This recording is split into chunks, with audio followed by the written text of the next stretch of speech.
قدرمنو لیدونکو بیا هم ښه راغلاست خپرونې ته. د قدر شپه د کبیره او د صغیره ګناهونو د بخښنې او د مغفرت شپه ده. د بخاري او د مسلم حدیث دی. راوی د حدیث ابو هریره رضی الله تعالی عنه دی.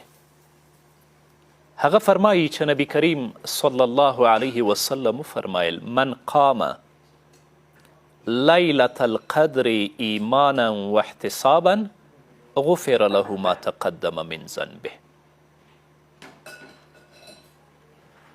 څوک چې د قدر شپه د ایمان او د اجر غوښتلو په نیت باندې په ویښه تیره کړي، د ده مخکیني ټول ګناهونه به دته وبخښل شي. علامه عبدالغني نابلسی رحمه الله هغه لیکي چې په دې کې صغیره او کبیره ګناهونه دواړه شامل دي. نو ګرانه وروره او درنې خورې، په دې مبارکو شپو کې چې ته د الله رب العزت عبادت کوې،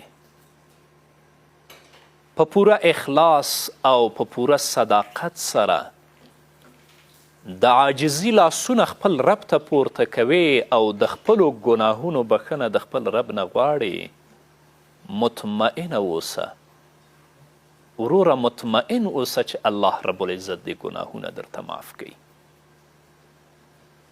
ځکه د قدر شپه د صغیره او د کبیره ګناهونو د مغفرت او د بخښنې شپه ده. له نن شپې څخه شروع ده. دا شپه له زرو میاشتو څخه غوره ده. زر میاشتې د 83 کال او 4 میاشتې کیږي. په دې شپه چې ته د الله عبادت کوې، داسې دی لکه چې زر میاشتې دې د الله عبادت کړی وي. په دې شپه کې که ته صدقات او خیرات کوې، داسې دی لکه چې زر میاشتې دې صدقات او خیرات کړي. خو د توبې شرایط به مراعت کوي. په خپلې ګناه باندې به د پښیمانتیا څرګندونه کوي چې کله الله ته لاسونه پورته کوي. د دې ترڅنګ په راتلونکي کې به دا تصمیم او دا عزم لري چې زه به بیا ګناه نه کوم. همدارنګه ګناه به پرېږدي، چې توبه وباسې ګناه به پرېږدي. ته په پوره اخلاص سره خپل رب ته لاسونه پورته کړه چې توبه دې الله قبلوي که نه، دعا دې الله قبلوي که نه. ډیری ورونه او ډیری خویندې همدا شکایت کوي چې موږ کلونه کیږي دعاګانې کوو، دعا مو الله نه قبلوي. ته د دعا آداب زده کړه، بیا خپل رب ته لاسونه پورته کړه چې الله یې درته قبلوي که نه، په ځانګړې توګه په همدغو مبارکو شپو کې. په یو حدیث کې راځي، کله چې څوک خپل رب نه دعاګانې غواړي، یا یې الله دعا ورته قبلوي، یا یې په همدغې دعا سره له آفتونو او مصیبتونو ساتي، او یا د ده دعا د ده لپاره د آخرت ذخیره ګرځوي. د قیامت په ورځ به یو کس د الله حضور ته راشي، ورته به ووایي چې یا الله، تا خو ویلي و چې تاسو دعاګانې وکئ، زه یې درته قبلوم.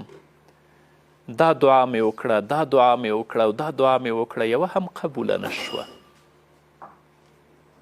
الله به ورته وایي چې فلانکۍ دعا مې په دنیا کې درته قبوله کړه، په فلانکۍ او فلانکۍ دعا مې له مصیبتونو او له آفتونو وژغورلې، او دا نورې دعاګانې مې ټولې د آخرت لپاره ستا لپاره ذخیره ګرځولې دي.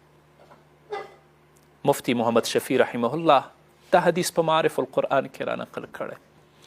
کله چې هغه وویني چې د ده دعاګانې د آخرت لپاره څومره ذخیره شوي، نو دا ارمان به کوي چې ای کاش زما یوه دعا هم په دنیا کې نه وی قبوله شوې او ټولې د آخرت لپاره ذخیره ګرځېدلې وی.